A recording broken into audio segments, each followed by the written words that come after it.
Hi, passionate Rangers FC fans. Welcome to Rangers Update, your dedicated source for all things Rangers. Before we dive in, we want to express our gratitude for your unwavering support.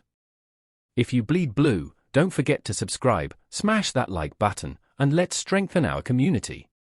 Now, let's get into the latest updates. A hearty welcome to our new followers. Your backing means the world to us. WATP, let's get to the news. Philippe Clement made significant changes to his Rangers lineup for their must-win match against Streetmiron, following a disappointing 2-1 defeat. He made 7 adjustments to the starting 11, including bringing in Kieran Dowell and Cyril Dessers, both of whom were substituted at half-time. Despite the team's efforts, these tactical shifts did not pay off, and the pressure continued to mount on the manager's shoulders. Some critics, like former Rangers striker Chris Boyd, questioned Clement's decision to rest several key players, particularly when a victory was so crucial. Boyd argued that sticking to the advice of the club's sports scientists was a risky strategy for a match that demanded an all-out effort. In his post-match interview, Clement defended his decisions, explaining that his choices were based on the need to manage player fatigue and avoid further injuries. He reiterated that he had to make difficult calls, especially with a schedule that was putting intense strain on his squad. "It's really simple, guys," Clement said, addressing the media. He pointed out that Yanis Hargai, who was supposed to start, had been unwell, which forced him to make a last-minute change. Clement also explained that several other players had been overused, such as Leon Balogun, who was injured, and Jefter, whose game time this season was already nearly equal to his total from the previous year. Clement's concerns were not limited to match fitness. He emphasized the importance of preserving the health of his players, particularly those who had already played significant minutes. He highlighted that Voslov, another player who had seen heavy use, had expressed extreme fatigue the day before the match, while Hamza had been pushed to his limits as well. Clement was clear that he could not afford to take unnecessary risks by starting these players in a high-pressure game, knowing that it could lead to serious injuries. It would be foolish to start them, and then risk losing them for 1 or 2 months, Clement admitted. His priority was to ensure the long-term health of his squad, even if it meant making unpopular decisions in the short term. The manager also discussed the impact of player rotation, acknowledging that it was necessary for maintaining the squad's overall fitness. He noted that the team had already faced difficulties with over-reliance on certain individuals, such as John Sauter, whose injuries were, in part, a result of being overused. Sauter had been one of Rangers' standout performers this season, but after picking up an injury against Tottenham Hotspur, he was sidelined. Clement suggested that pushing players too hard could have detrimental effects, and the absence of Sauter had been noticeable, particularly as Rangers struggled defensively in recent matches. Despite the tough decisions, Clement emphasized that he was working closely with his staff and the players to manage their workloads. He pointed out that a successful campaign requires more than just 12 or 13 players, particularly with the congested fixture list.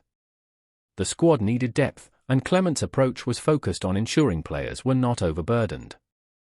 "You can't expect to rely on your attacking players to play 90 minutes every 3 days for months on end," he argued, reinforcing the need for squad rotation. He stressed that other teams also face similar challenges and that it was simply unrealistic to demand so much from any individual player. Clement's comments also highlighted the delicate balance he was trying to strike between rotating players and maintaining team performance. While he acknowledged that it would have been ideal to start players like Voslov and Hamza, he reiterated that doing so could result in long-term injuries, which would ultimately be detrimental to the team's goals. He was keen to avoid the scenario where players would burn out and become unavailable for months, thus exacerbating the squad's problems. His strategy was aimed at balancing immediate needs with the longer-term health and performance of the players. In the midst of all this, Rangers find themselves 14 points behind Celtic in the Scottish Premiership, a significant gap that has raised concerns among supporters and pundits alike. Clement's decisions are being scrutinised as his team continues to slip further behind their rivals. However, despite the mounting pressure, he remains resolute in his approach. Clement is trying to manage a fine line between player welfare and the results expected of him, knowing full well that overexertion can lead to more problems down the line. "Would I have loved to start with Voslov and Hamza? Of course, yes. But I need to be smart in that way, not to lose them for the next couple of months, he concluded, reaffirming that his decisions, although tough, were made with the squad's long-term success in mind. Before we continue, make sure to subscribe to our channel and turn on notifications to get all the exclusive news about Rangers FC. Don't overlook any details about your beloved team. It's crucial for Rangers FC fans. In a move that has stunned fans and pundits alike, Scottish giant Rangers are reportedly eyeing the acquisition of Harry Maguire, Manchester United's embattled centre-back. With the defender's future at Old Trafford uncertain, especially after being stripped of the club captaincy in 2023, Rangers' interest in securing his services has sent shockwaves through the football world. Could a player who once commanded a world record transfer fee for a defender be on his way to the Scottish Premiership? Maguire's journey from Sheffield United to the heights of international football with England has been nothing short of remarkable. His rise to prominence, particularly his role in Leicester City's historic 2016-17 season and his subsequent £80 million transfer to Manchester United, has made him one of the most well-known defenders in the game. However, a turbulent period at United, where he struggled with consistency and eventually lost the captaincy, has led to doubts about his future.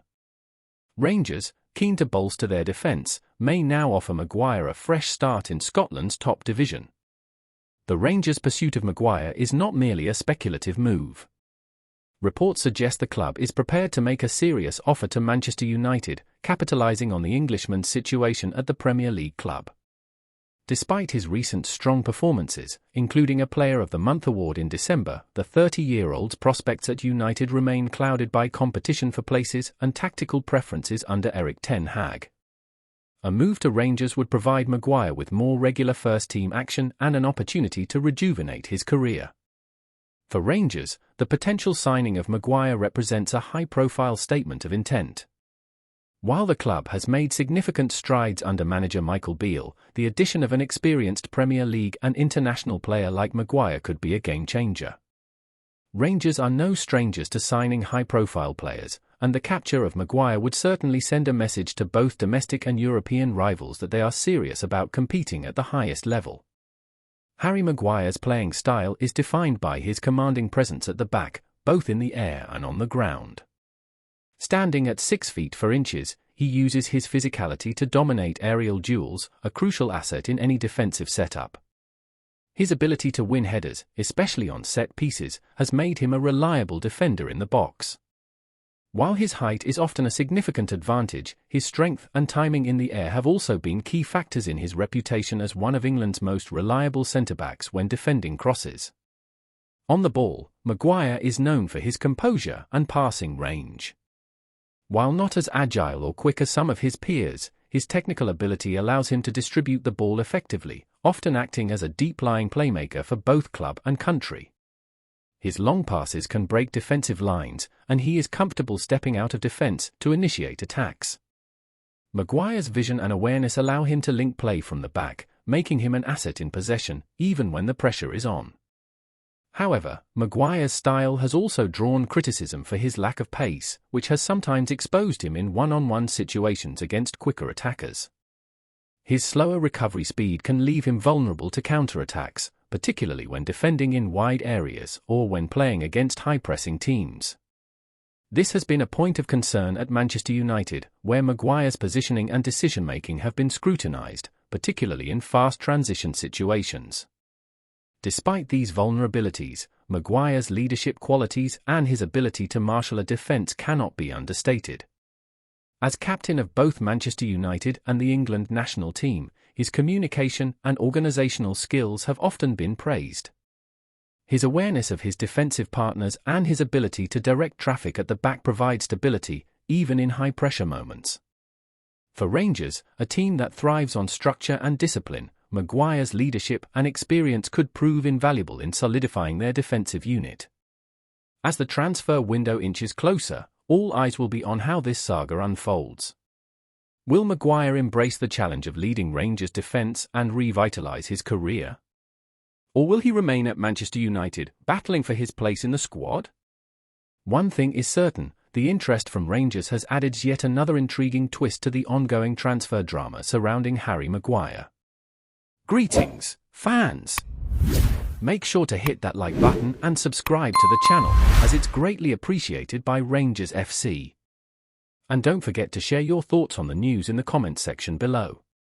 Until the next video, stay tuned.